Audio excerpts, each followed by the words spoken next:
Newton இயக்க விதி விசையை கண்டுபிடிச்சது யாரு? நியூட்டன் சொல்லி தெரியும் தானே. அப்போ விசையை கண்டுபிடிச்சது நியூட்டன். நியூட்டன் 3 விதிகளை சொல்கிறாரு. என்னென்னது? நியூட்டனின் முதலாம் விதி, நியூட்டனின் இரண்டாம் விதி, நியூட்டனின் மூன்றாம் விதி. இதைத்தான் நியூட்டன் முன் வச்ச 3 விதிகள். முதலாம் விதி, இரண்டாம் விதி, மூன்றாம் விதி. சரியா? இவர் இந்த முதலாம் விதியில் இவர் என்ன சொல்கிறாருண்டா, இப்போ மேசையில் ஒரு பொருள் ஒண்டிக்குது. சரியா?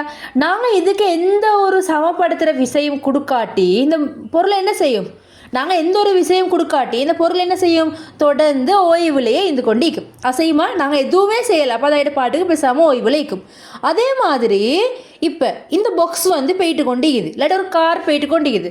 நாங்கள் பிரேக் அடித்து நிப்பாட்டலை, ஒன்றும் செய்யாட்டி இந்த கார் என்ன செய்யும்? தொடர்ந்து இயங்கி கொண்டே இருக்கும். விளங்கிச்சா?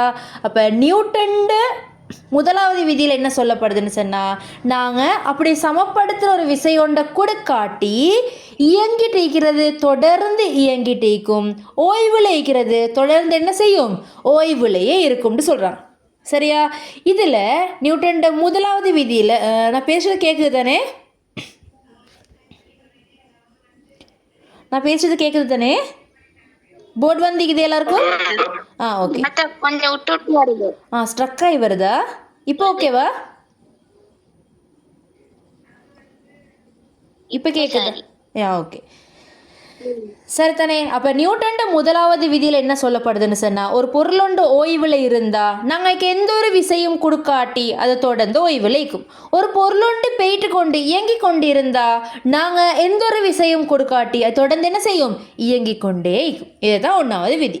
சும்மாய்க்கிறது சும்மாய்க்கும், பேரிடிக்கிறது பேரிடிக்கும், நாங்கள் ஒன்றும் செய்யாட்டி. அதுதான் 1வது விதியில் சொல்கிறாரு. இதுக்கு உதாரணம் உண்டு கேரம்போர்டும் டிஸ்கும் பவுடரும். சரியா? இப்போ நீங்கள் டிஸ்க் அடிக்கிறீங்க, இவ்வளோ மட்டும் போயிட்டு நிற்கிது. இப்போ நீங்கள் என்ன செய்வீங்க? இதுக்கு பவுடரை போட போகிறீங்க. இப்போ என்ன செய்ய போகிறீங்க? பவுடரை போட போகிறீங்க. இப்போ என்ன செய்யும்? இங்கே உள்ள தடுக்கிற விஷயம்லாம் இல்லாமல் போயிட்டு உங்களோட டிஸ்க் நல்லா ஃபாஸ்ட்டாக ஒவ்வொரு இடத்துக்கு போக ஸ்டார்ட் ஆகும். பாருங்கள், 1வது அதை தடுக்கிற மாதிரி இங்கே விசைகள் இருந்துச்சு, அதனால் அது அசையலை. இப்போ அந்த விசையெல்லாம் நீங்கள் பவுடர் போட்டு இல்லாமக்கின போகிறோம், இட பாட்டுக்கு இயங்கி கொண்டிருக்குது. அப்போ நியூட்டன் முதலாவது விதிக்கு ஒரு உதாரணம் கேரம்போர்டும் டிஸ்கும். சரியா? அடுத்தது பஸ்ஸில் இப்போ நீங்கள் போயிட்டு கொண்டிருக்கிறீங்க. சரியா? இப்போ பஸ்ஸில் நீங்கள் இப்போ நின்று கொண்டிருக்கிறீங்க. சரியா? இப்போ நீங்கள் பஸ் மட்டும் போகிறல்ல, நீங்களும் தான் போயிட்டு கொண்டிருக்கிறீங்க. பஸ் 10ன்ற ஃபாஸ்ட்டோட போனால் நீங்களும் 10ன்ற ஃபாஸ்ட்டோட போயிட்டு கொண்டு தான் நிற்பீங்க. அது உங்களுக்கு விளங்காது. நீங்கள் பஸ் போகிற ஃபாஸ்ட்டுக்கு உங்களோட உடம்பு வேணால் செஞ்சு கொண்டிருக்கும், போயிட்டு கொண்டிருக்கும், ஆனால் அது உங்களுக்கு விளங்காது. சரியா? இப்போ பஸ்ஸை பிரேக் அடித்து பஸ் ஓய்வுக்கு வந்துருச்சு. பஸ் ஓய்வுக்கு வந்துருச்சு. பஸ் ஓய்வுக்கு வந்தால் அதோட பிடிச்சிட்டிக்கிறவங்களோட காலம் என்ன செஞ்சிடும்? இப்போ ஓய்வுக்கு வந்துடும். ஆனால் உங்களோட உடம்பு என்ன செய்யும்? இப்படி முன்னுக்கு போயிட்டு கொண்டிருக்கும் தானே. அது உங்களோட உடம்புக்கு இந்த ஓய்வுன்னு சொல்கிற நியூஸ் போக லேட் ஆகி உங்களோட உடம்பு தொடர்ந்து முன்னுக்கு போயிட்டு கொண்டே இருக்கும். இதனால தான் திடீர்னு பிரேக் அடித்தா இப்படி முன்னுக்கு வீசிப்படுறேன், ஆக்சிடென்ட் நடந்தால் முன்னுக்கு விழுற. இதுக்கெல்லாம் காரணம் என்னது? உங்களோட உடம்பு ஒரு ஃபாஸ்ட்டோடு போயிட்டு கொண்டிருக்குது. இப்போ பஸ்ஸில் நீங்கள் இப்படி சும்மா நின்றுக்கிறீங்கன்னு வைங்களே, பஸ் மட்டும் போகுது இல்லை, உங்களோட உடம்பு போயிட்டு ஃபாஸ்ட், உங்களோட அந்த ஃபாஸ்ட்டுக்கு மாதிரி உடம்பும் போகுது. இப்போ பஸ் ஓய்வுக்கு வந்தால் பஸ்ஸை பிடிச்சிட்டிக்கிற உங்களோட கால் ஓய்வுக்கு வந்துடும். ஆனால் உங்களோட உடம்புக்கு நியூஸ் வரத்துக்கு லேட் ஆகுது. அதால் உங்களோட உடம்பு என்ன செய்யுது? முன்னுக்கு போகிற மாதிரி முன்னுக்கே போயிட்டு கொண்டிருக்குது. அதால் தான் ஆக்சிடென்ட் இல்லாமல் முன்னுக்கு போயிட்டு படுறா. இதை ஷீட் பெல்ட் போட சொல்கிறேன். அப்போ பஸ்ஸில் நீங்கள் நின்று கொண்டிருக்கிற டைமில், சரியா, பஸ்ஸில் நீங்கள் நின்று கொண்டிருக்கிற டைமில் திடீர்னு பிரேக் அடித்தா நீங்கள் முன்னோக்கி வீசப்படுறதுக்கு காரணம் நியூட்டன் முதலாவது விதி.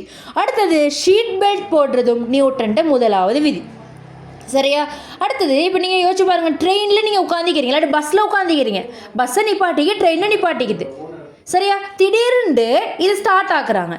திடீர்னு ஸ்டார்ட் ஆக்கினா என்ன நடக்கும்? நீங்கள் இப்படி பின்னுக்கு நீங்கள் வீசிப்படுவீங்களா இல்லையா? திடீர்னு ஸ்டார்ட் ஆக்கினா நீங்கள் என்ன நடக்கும்? உங்களோட உடம்பு பின்னோக்கி வீசிப்படும். என்ன காரணம்னு சொன்னால், இதை திடீர்னு ஸ்டார்ட் ஆக்குற நேரம் இதில் ஃபாஸ்ட் கூடுது.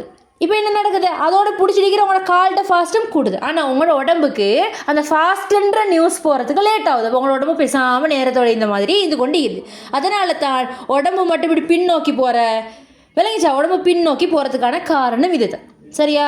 அப்போ பஸ்ஸில் நின்றுட்டிக்கிற நேரம் திடீர்னு பிரேக் அடித்தா முன்னோக்கி போகிறதும், நீங்கள் பஸ்ஸில் உட்காந்துட்டிக்கிற நேரம் திடீர்னு பஸ்ஸை ஸ்டார்ட் ஆக்கிடண்டா பின்னோக்கி போகிறதுக்கான காரணம் எல்லாமே நியூட்டன்ட முதலாவது விதி. ஷீட் பெல்ட் போடுறது முதலாவது விதி. சரியா? பெலூன் சிஸ்டம் ஒன்று மிகி தானே இந்த காரில் இந்த ஓட்டு இந்த ஹெண்டில் துண்டில் பெலூன் சிஸ்டம் உண்டு. எக்ஸிடென்டல் ஆகல இந்த இடத்துல பெலூன் வரும். ஏன்னா தெரியும் முன்னுக்கு தான் போகிறாங்க, இப்படி பிரேக் அடிக்கக்கூட முன்னுக்கு தான் போயிட்டு படுன்னு சொல்லி தெரியும். அது சொல்லி தான் அப்படி சிஸ்டம். சரியா? அப்போ நியூட்டன்ட முதலாவது விதியில் என்ன சொன்னாங்க மறுவா சொல்கிறேன். நியூட்டன்ட முதலாவது விதியில் என்ன சொன்னாங்க? நாங்கள் எந்த ஒரு விஷயம் கொடுக்காட்டி ஓய்வு இழைக்கிறது ஓய்வில் இயக்கம், இயங்கிட்டேங்கிறது இயங்கிட்டே இயக்கம், எந்த ஒரு சம ஒரு விஷயம் கொடுக்காட்டி. அடுத்தது வந்து ரெண்டாவது பாயிண்ட்.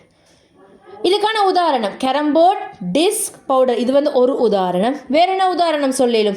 நியூட்டன்ட முதலாவது விதிக்கு ஷீட் பெல்ட் போடுறது, பஸ்ஸில் உட்காந்துக்கிற நேரம் திடீர்னு பஸ்ஸை ஸ்டார்ட் ஆக்கி நான் பின்னுக்கு வீசி பாடுறது, பஸ்ஸில் நின்று கொண்டிருக்கிறீங்க, பிரேக் அடிக்கிற நேரம் முன்னுக்கு போகிறீங்க. இதெல்லாம் நியூட்டன்ட முதலாவது விதியோட சம்பந்தமானது. சரியா? ஓய்வு விளைகிறது இயங்கிட்டிக்கிறது சம்பந்தமானது முதலாவது விதி. நியூட்டன்ட ரெண்டாவது விதி. நியூட்டன்ட ரெண்டாவது விதி என்னன்னு சொன்னால் F=ma. இதுதான் நியூட்டன்ட ரெண்டாவது விதி. விசைக்கு ஒரு அழகு ஒண்டிக்குது நியூட்டன் சொல்லி. ஏன்னா நியூட்டன் கண்டுபிடிச்ச சொல்லி அவரை பேர் ஃபெஸ்ட் எழுத்து இது அழகாக வச்சுக்கிறாங்க. அது இல்லாமல் இன்னொரு அழகு ஒண்டிக்குது. எம்டு சொன்னா திணிவு கிலோகிராம், ஏண்டு சொன்னா ஆர்மூடுகள் மீட்டர் செகண்ட் -2. அப்போ விசைக்கு இன்னொரு அழகிக்குது கிலோகிராம் மீட்டர் செகண்ட் -2ன்னு சொல்லி விசைக்கு இன்னொரு அழகு ஒன்று மிகுது. அடுத்து இந்த விசை வந்து காவிக்கணியம் அப்படின்னா அதுக்கு ஒரு திசையும் மிகுது பருமனும் மிகுது. சரியா? இப்போ இங்கே மெயினான பாயிண்ட் என்னன்னு சொன்னால் நியூட்டன்ட ரெண்டாவது விதியோட சமன்பாடு F=ma. இப்போ யோசிச்சு பாருங்கள். இப்போ பாருங்கள், ஒரு பாக்ஸ் ஒண்டிக்குது 2 கிலோ, இன்னொரு பாக்ஸ் இருக்குது 10 கிலோ. நீங்கள் இதுக்கும் ஒரு விசை கொடுக்குறீங்க, இதுக்கும் ஒரு விசை கொடுக்குறீங்க. எது வந்து ஃபாஸ்ட்டாக ஒரு 6 மூடோடு இயங்கும்? இவரை தான் 6 மூடோடு இயங்குவார். அவர் பாரம் குறவுண்டா அது இயங்கும் ஃபாஸ்ட்டாக. இல்லைங்கச்சா? உதாரணத்துக்கு உங்களுக்கு இப்படி ஒரு இன்னொரு ட்ராலி தந்திக்கிறாங்க, இன்னொரு ட்ராலி தந்திக்கிறாங்க. இதில் நிறைய சாமான், இதில் கொஞ்சோண்டு தான் சாமான். கொஞ்சம் சாமானம் உள்ளதை தள்ளிட்டு போகிறதுக்கு லேஸ் ஆயிக்கும், நிறைய சாமானம் உள்ளதை தள்ளுறதுக்கு கஷ்டமாயிக்கும். காரணம் பாருங்கள், திணிவு வந்து குறையிற டைமில் ஆர்மூடுகள் வந்து கூடுது. அதே மாதிரி விசை கூடினா ஆர்மூடுகள் கூடும். என்னன்னு சொன்னால் இங்கே சமன்பாடு என்ன? F=ma. சரியா? ஆர்மூடுகள் கூடினால் விசை கூடும், ஆர்மூடுகள் கூடினால் திணிவு குறைஞ்சா தான் ஆர்மூடு கூடும். அதை சொல்கிறாங்க. சரியா? இது தான் இதில் இருந்து வந்த அலகு கிலோகிராம் மீட்டர் செகண்ட் -2ன்னு சொல்கிற ஒரு அலகு உண்டு மிகுது. சரியா? சமன்பாட்டில் போட்டால் விட வரப்போகுது. அடுத்தது நியூட்டன்ட மூணாவது விதியில் என்ன சொல்கிறாங்கன்னு சொன்னால் எல்லா தாக்கத்துக்கும் சமனான எதிரான மறுத்தாக்கம் விகிதம். எல்லா தாக்கத்துக்குமே சமனான எதிரான மறுத்தாக்கம் விகிது. இப்போ உதாரணத்துக்கு இது செவத்தில் நீங்கள் கையை போய்ட்டு ஊண்டி அடிக்கிறீங்க, உங்களோட கை வலிக்கி தானே. காரணம் என்ன தெரியுமா? நீங்கள் செவரை அடிக்கிற மாதிரி திருப்பி செவரை உங்களோட கைக்கு வந்து ஒரு விஷயம் கொடுக்கும், அடிக்கும். திருப்பி அடிக்கிற மாதிரி ஒரு ஃபோர்ஸ். இது உங்களோட கை வந்து வலிக்கிறதுக்கான காரணம். அப்போ எல்லா விசைக்கும் சமனான எதிரான மறுத்தாக்கம் மிகுது. இப்போ நீங்கள் ஒரு பொருளோண்டத்துக்கு ஒரு மேசையில் போட்டிங்கன்னு சொன்னால் நீங்கள் போட்ட ஃபாஸ்ட்டுக்கு திருப்பி இந்த மேசை இந்த பொருளுக்கு ஒரு விசை ஒன்றை கொடுக்கும். எல்லாத்துக்கும் திருப்பி சமனான மறுத்தாக்கம் மிகுது. இதுக்கு உதாரணம் படகு ஓட்டுற நேரம். படகுல நீங்கள் உட்காந்து கொண்டிருக்கிறீங்க, இது துடுப்பை போட்டு ஓட்ட போகிறீங்க. கையால் செஞ்சு பாருங்கள் படகை ஓட்டுற மாதிரி. கையால் செய்கிற நேரம் உங்களோட கை நீங்கள் பின்னுக்கு தான் நீரை தள்ளுவீங்க. தண்ணியை வந்து எப்படி தள்ளுறீங்க? பின்னுக்கு தள்ளுறீங்க. ஆனால் உங்களோட படகு முன்னுக்கு போகும். இப்போ நீங்கள் நீச்சல் அடிக்கிறத நினச்சி பாருங்கள். நீச்சல் அடிக்கிறத என்ன நடக்குது? உங்களோட கையை நீங்கள் பின்னுக்கு அடிக்கிறீங்க, ஆனால் நீங்கள் முன்னுக்கு போகிறீங்க. ராக்கெட் என்ன நடக்குது? புகை கீழே கிடைக்குது, ஆனால் ராக்கெட் மேலேக்கு போகுது. அப்போ இப்படி எதிரான மறுத்தாக்கங்கள் எல்லாம் நியூட்டன்ட மூணாவது விதியோட சம்பந்தமானது. சரியா? இப்போ நீங்கள் ஷார்ட்டாக எழுதிக்கோங்க நான் சொல்கிறத. நியூட்டனின் இயக்க விதிகள்னு சொல்லி போட்டுட்டு நியூட்டனின் இயக்க விதிகள்னு சொல்லி போட்டுட்டு 3க்கு பிரிங்க.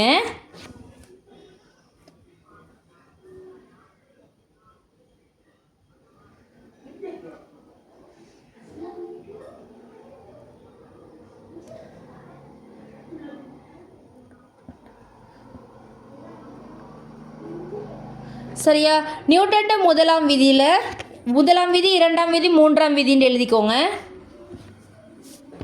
நியூட்டனின் முதலாம் விதி, இரண்டாம் விதி, மூன்றாம் விதி.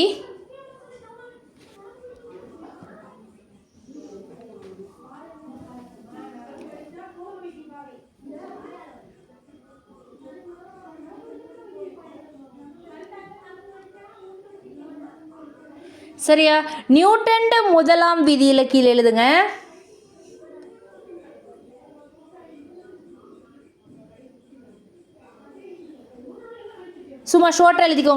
சும்மா ஷோர்ட்டாக எழுதிக்கோங்க இங்கே. சமப்படுத்தா